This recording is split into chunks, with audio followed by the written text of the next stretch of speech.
Muito bom dia, boa tarde, boa noite. Espera aí que eu tô ajeitando a iluminação. Como sempre, todo início de aula é essa bagaceira.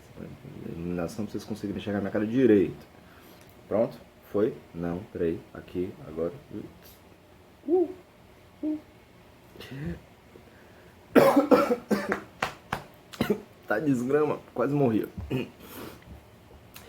Muito bom dia, senhoras, senhores, senhoritas, senhoritas. Essa aula é direcionada para os alunos do oitavo ano do Colégio Alfinísia Freire. Minha garganta chegou a... Bicho, mas não tem água aqui não. Tem café. Essa aula é direcionada para os alunos do oitavo ano do Colégio Alfinísia Freire, disciplina História, tá? E a gente vai dar continuidade ao assunto que a gente começou na aula de ontem sobre a onda de revoluções no mundo europeu.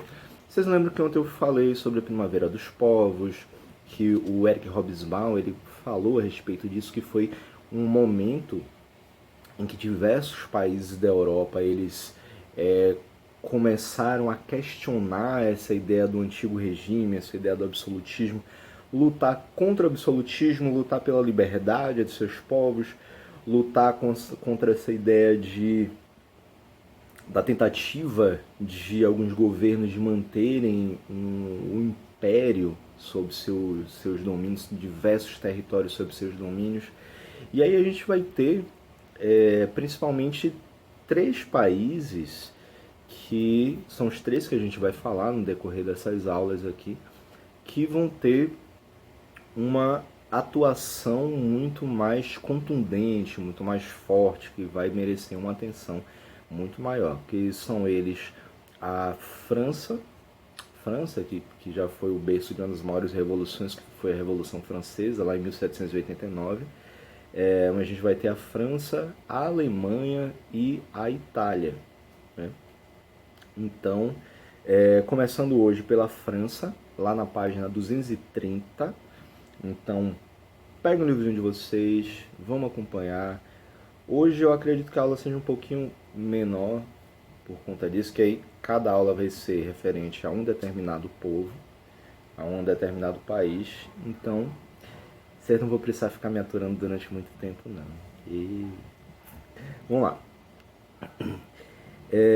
Primeiro esse mapa, que vocês veem na página 230, das revoluções nacionais e liberais entre 1819 e 1849.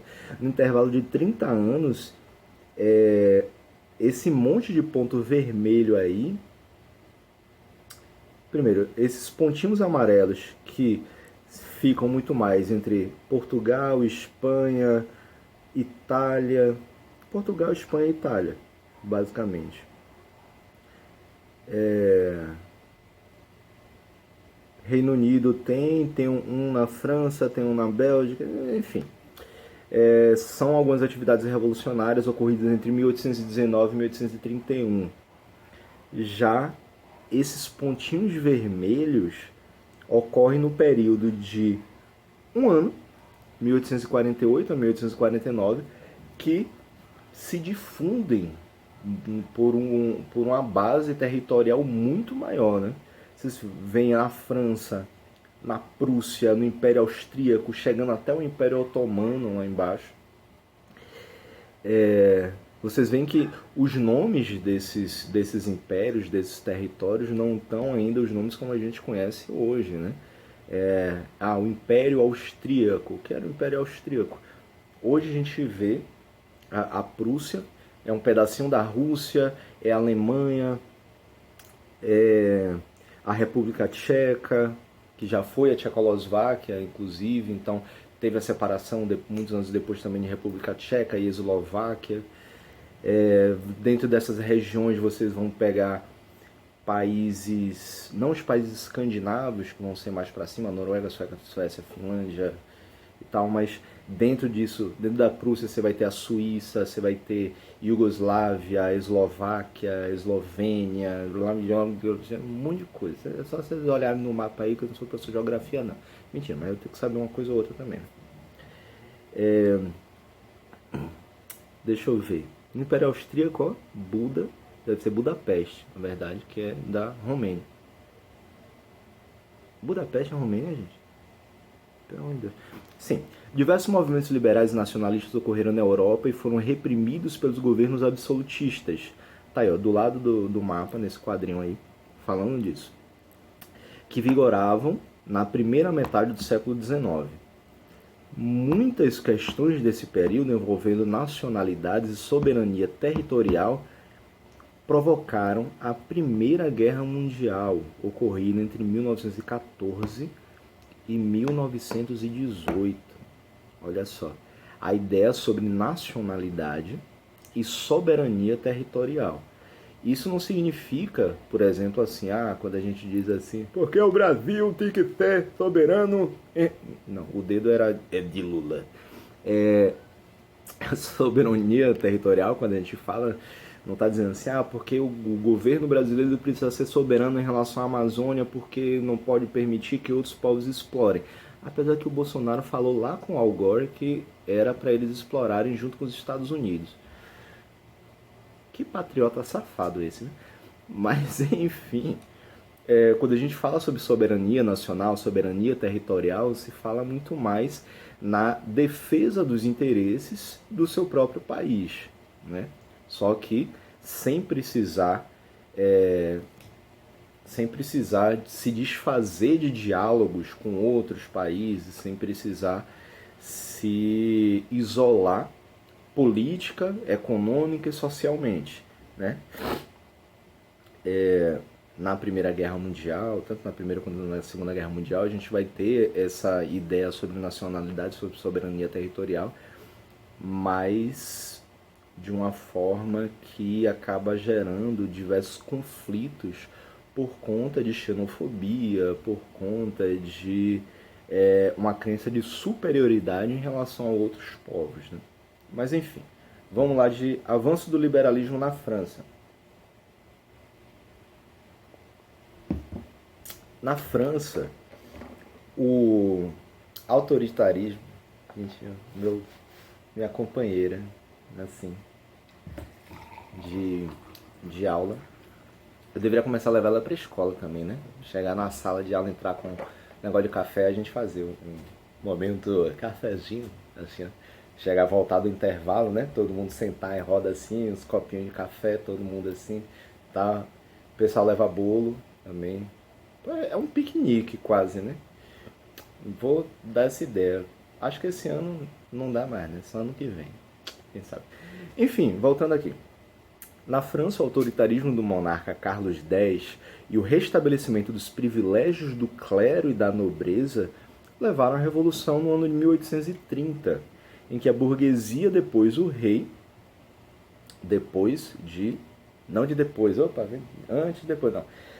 a burguesia depois tirou o rei e entregou o governo a Luís Felipe, o rei burguês. Tipo, tirou um rei para colocar outro, né? Assim, colocou lá o Luís Felipe, né?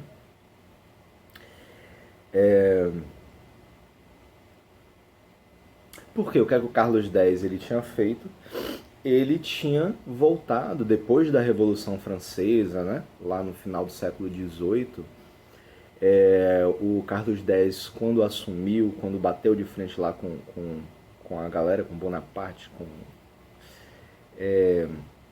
Napoleão, com o pessoal, ele começou a buscar a retomada das ideias, dos ideais absolutistas na França, que tinha conseguido o afastamento um pouco da ideia entre política e religião, só que aí o Carlos X ele começou a rever isso, restabelecendo esses privilégios do clero.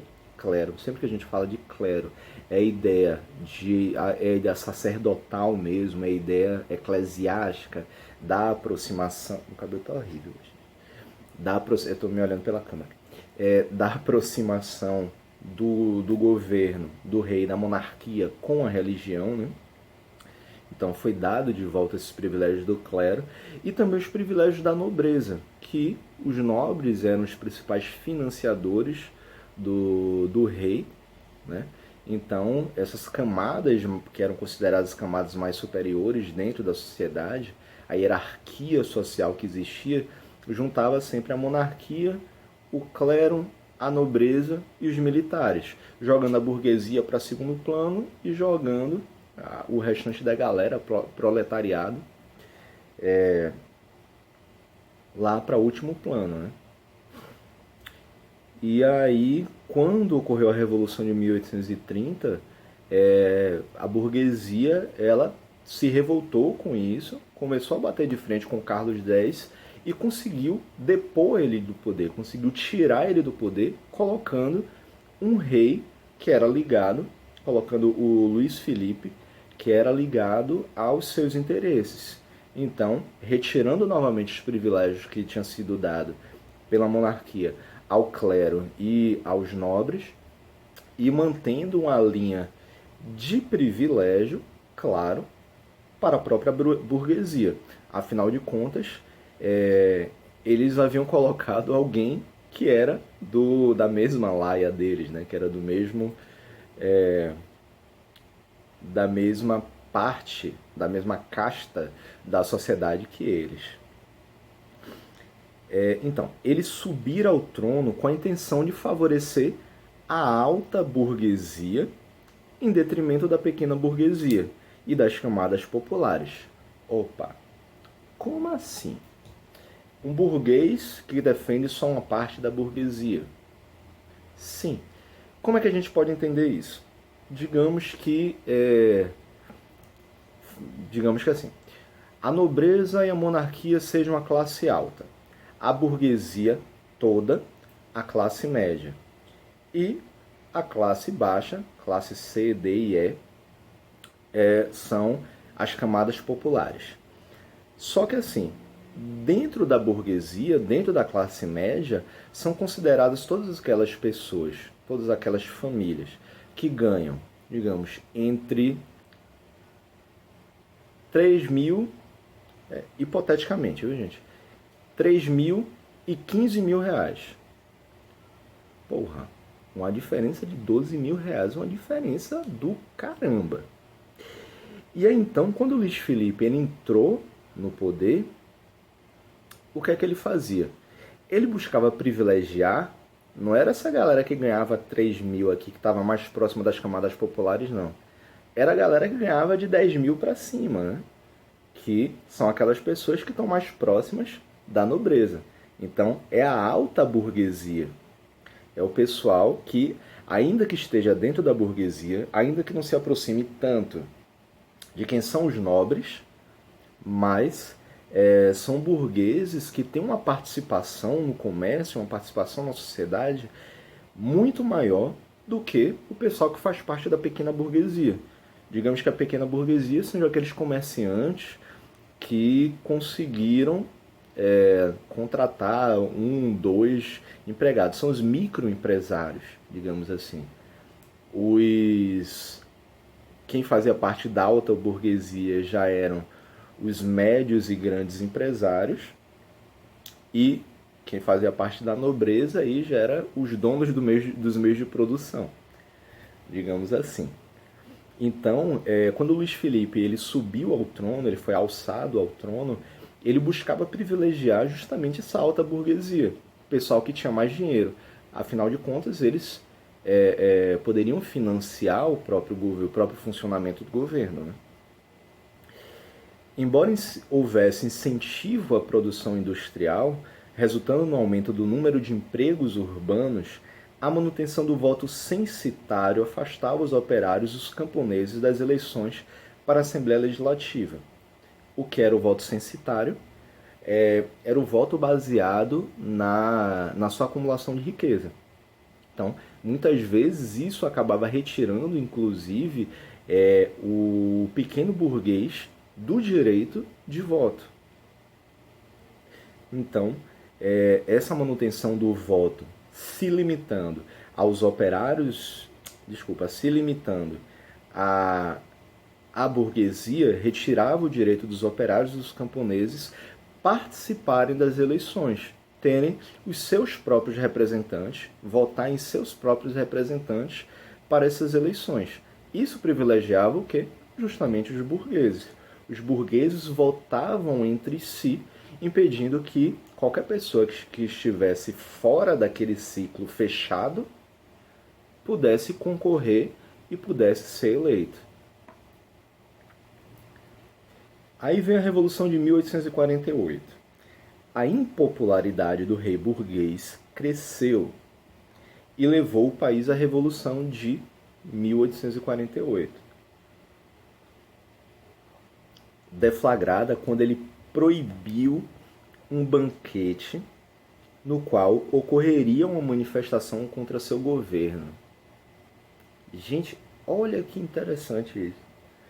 A reação popular em Paris foi tão violenta que Luiz Felipe abdicou em fevereiro do mesmo ano.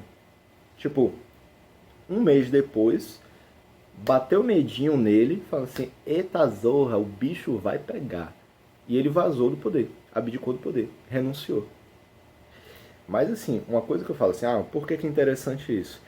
Ele proibiu um banquete no qual ocorreria uma manifestação. Opa, ele sabia que ia ter manifestação já. Então o que foi que ele fez? Para impedir que as pessoas se manifestassem contra eles, ele impediu que esse banquete ocorresse. A gente vê situação semelhante em relação à situação de governos atuais sobre isso.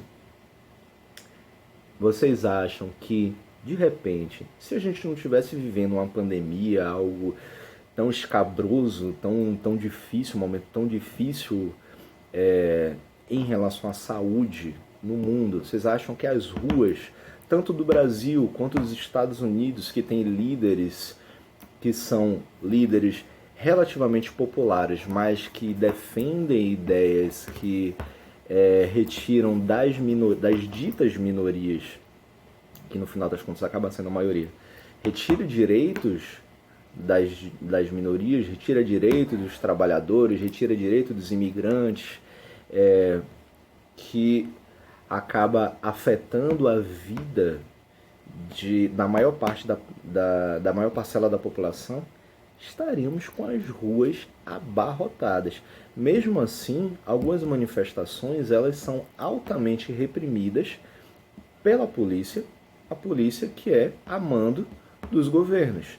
Então vocês veem, por exemplo, reações extremamente violentas contra manifestações que são contrárias ao governo, mas quando há manifestações a favor do governo, mesmo que esteja tomando as ruas, o que é que a polícia faz?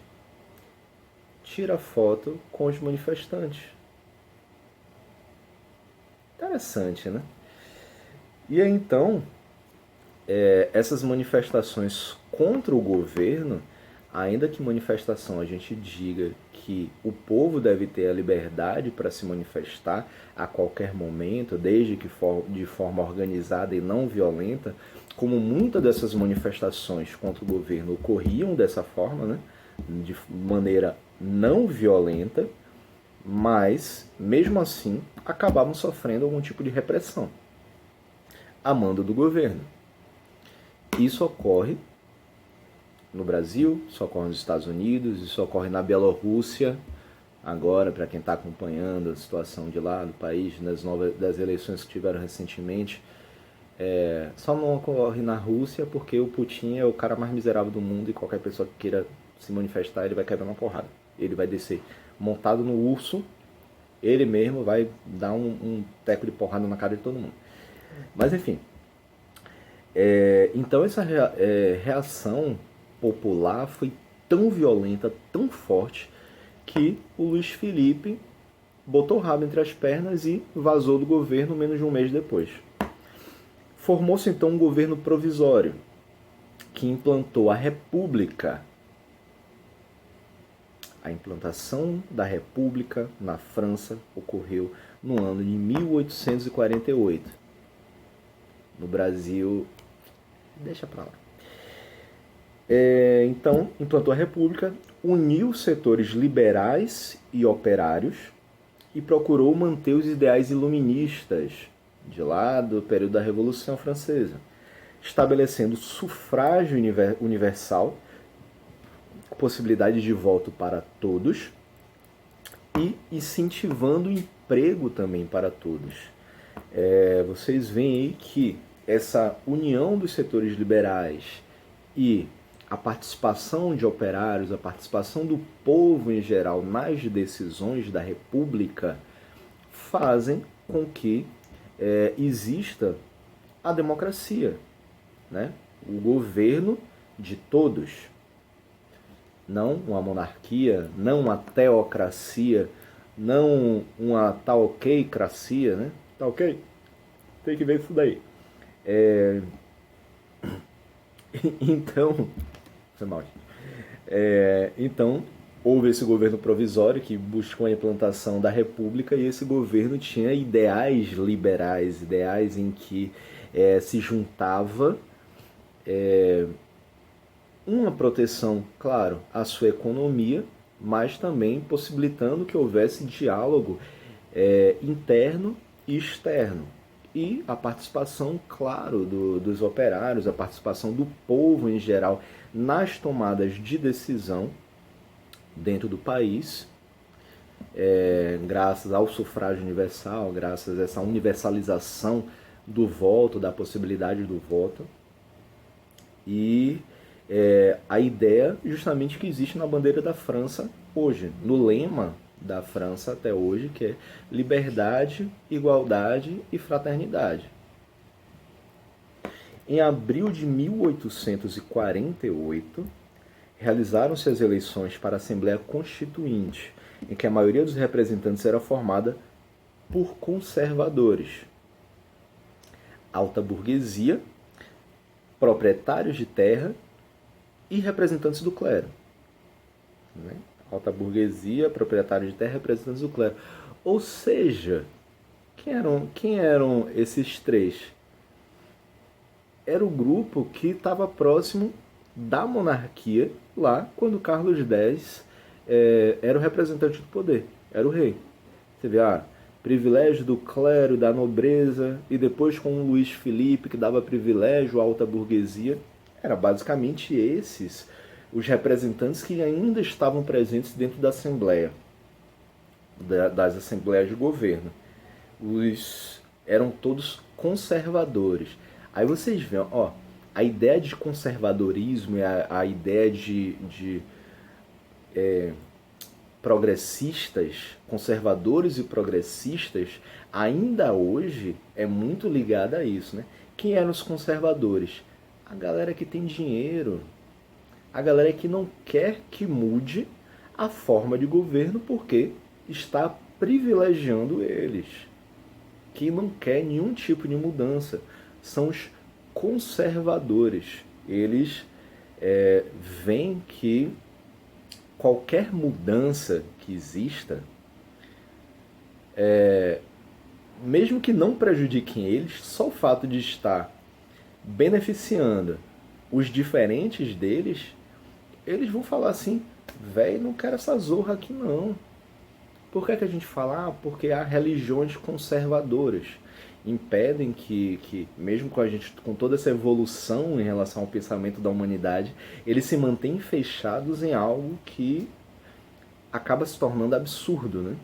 Tipo, conservadores que defendem que uma criança de 10 anos que tenha sido estuprada desde os 6 tenha um filho, porque não pode abortar porque é contra Deus, ideias conservadoras. Mas, quando uma pastora evangélica que defende, deputada e cantora gospel, que defende tanto esse ideal de família e tal, mandou assassinar o próprio marido. E o pessoal tá calado. O pessoal que foi pra frente do hospital querendo chamar uma criança de 10 anos de assassina, querendo excomungar um médico que permitiu o aborto.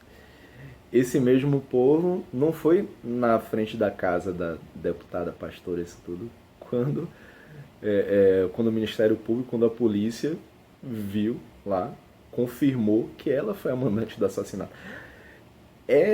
Isso faz parte, claro, sem generalizações, mas isso faz parte de algumas ideias conservadoras de se manter aqueles status quo, né, de quo, status, né, normal, quo de QUO, de se manter esse status quo, essa ideia que muitas vezes é incompreensível para quem tem um mínimo de consciência progressista, né? Mas é a forma que eles pensam. Enfim, a maioria era representada desses representantes era formada por conservadores. E aí, em resposta disso, as camadas populares organizaram uma série de greves e revoltas que foram duramente reprimidas pela Câmara dos Deputados, né? Que é na Câmara dos Deputados, o próprio governo. As camadas populares, eles ainda estavam lutando pela maior participação, pela maior presença deles dentro dessas discussões. Vocês veem que na Inglaterra, mesmo quando a gente falava sobre o parlamentarismo, né, naquela deposição, naquela eterna dualidade assim, entre destitui o parlamento, volta o parlamento, bota casaco, tira casaco, bota casaco, tira casaco, que tinha essa ideia também das camadas populares que queriam ter sua representação dentro do parlamento, né? E eles queriam lutar por isso, só que eram mantidos. Mesmo quando eles deram espaço, o parlamento inglês deu espaço para a presença deles, eles tinham direito a um voto, e os outros 2 votos eram de direito do pessoal que fazia parte dessa turma conservadora, aqui na França, mas lá na Inglaterra também funcionava mais ou menos igual. Então, as camadas populares sempre acabavam derrotadas. Mesmo eles fosse um parlamento com 560 pessoas, e a maioria dos representantes, fisicamente pelo menos, fossem das camadas mais populares, como era dividido em 3 grupos, ainda que o grupo da camada popular tivesse mais gente, eles tinham direito a um voto. Os outros 2 grupos, com menos pessoas, tinham direito a um voto também, cada um. Mas ambos representavam a burguesia, ambos representavam o poder já vigente. Então, as mudanças eram praticamente impossíveis de acontecer. Na França, para a Revolução de 1848, funcionava mais ou menos da mesma forma. Mesmo quando se abriu um pouco essa ideia da presença, da participação das camadas populares para a votação, eles ainda eram mantidos, de certa forma, distantes dessas resoluções dentro do governo. Então isso começou a tirar essa galera do sério. Eles foram atrás também para fazer diversas greves, que é uma das formas de chamar a atenção, né? Parar a produção é uma forma de chamar a atenção, e começaram a fazer diversas revoltas que acabaram sendo reprimidas pela Câmara dos Deputados, que era a representação do governo. Em 1848, as camadas populares da França organizaram revoltas e greves, posteriormente reprimidas pela Câmara dos Deputados. Mesmo assim, o movimento repercutiu em outras partes da Europa e ajudou a consolidar o poder político da burguesia, mas de uma burguesia que já começava a voltar a se olhar também para a pequena burguesia, né? Já que a alta burguesia estava muito mais próximo da nobreza, e defender esses interesses. Então a pequena burguesia já preferia ter o olhar para as camadas populares, porque se você tem um apoio da maioria da população que faz parte dessas camadas populares, você consegue ter um movimento muito mais forte. A conquista das camadas populares, a conquista do proletariado, faz com que haja uma força política muito mais forte. E aí vocês veem essa imagem linda nas barricadas da rua Soufflot, do Horace Vernet. Nessa pintura, tropas do governo francês tentam derrubar as barricadas e conter o movimento. Mas a galera quebrando o pau contra o governo, meu irmão. Tem que ser assim. E pra gente finalizar a aula de hoje, só essa leiturinha aí do Luiz Bonaparte, mais um Napoleão no poder. Ainda em 1848, realizaram-se novas eleições para a presidência da França, tendo como vencedor Lulu, Luís Bonaparte, sobrinho do Napoleão. Ele usou o parentesco ilustre para obter apoio político. Esse povo que aproveita o nome de alguém mais conhecido da família para ser eleito, né? Hélio Bolsonaro. Reprimindo com violência os movimentos populares que continuavam a ocorrer. Perigoso isso daí. Em dezembro de 1851, Luís Bonaparte deu um golpe de Estado e transformou a República novamente em império, autoproclamando-se imperador com o título de Napoleão III.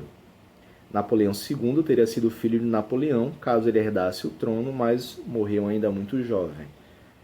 O safado do Luís Bonaparte deu um golpe de Estado. Você sabe de alguém que esteja querendo dar um golpe de Estado? Melhor não, né? Transformando a República em Império. O então chamado Segundo Império perdurou até 1871, ainda durou 20 anos, quando a França, ao ser derrotada na guerra contra a unificação da Alemanha, perdeu os territórios de Alsácia e Lorena e pagou vultuosa indenização aos alemães. Luís Bonaparte foi deposto e, mais uma vez, a monarquia francesa deu lugar a uma república. E na próxima aula a gente vai falar sobre a unificação da Alemanha, beleza? Então, por hoje é só. Valeu, galera. Bom dia, boa tarde, boa noite. Tchau, gente.